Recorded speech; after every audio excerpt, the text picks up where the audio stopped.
So it's a rainy day in Georgia, and I'm here with Mike, and he's given us an opportunity to come inside what was his original family home, and as I understand, your bedroom was down here, and to learn more about his brother Barney's collection of motorcycles. Hey, Mike, thanks for having us in. All right, thanks for coming.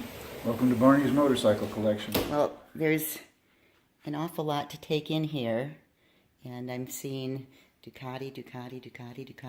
There are about 23 Ducatis and one lonely Triumph. Well, that Triumph, I'm sure, feels in very good company. So, Sure it does.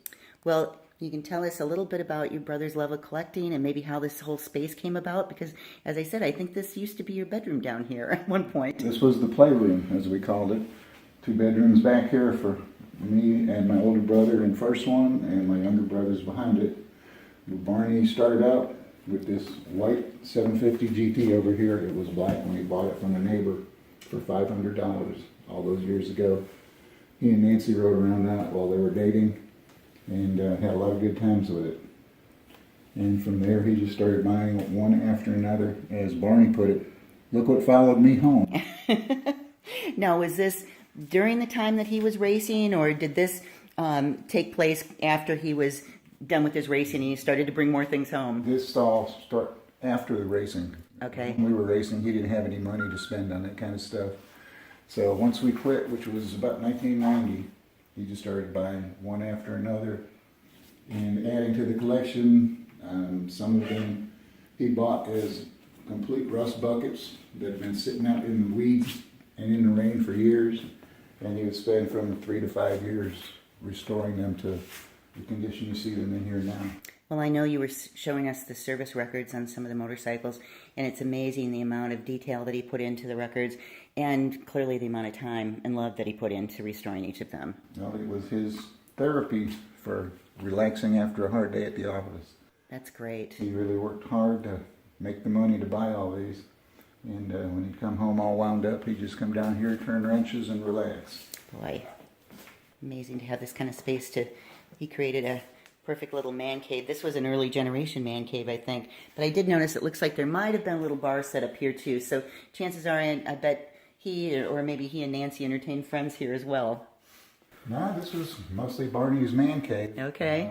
My mom made a point when she owned the house to never come down here, especially when we lived here still. But Barney just started filling it up, and he would have more motorcycles, but he ran out of room and couldn't fit any more in here because Nancy wouldn't let him have any upstairs. Wow. He sure loved his Ducatis. Absolutely. And this was my bedroom in high school.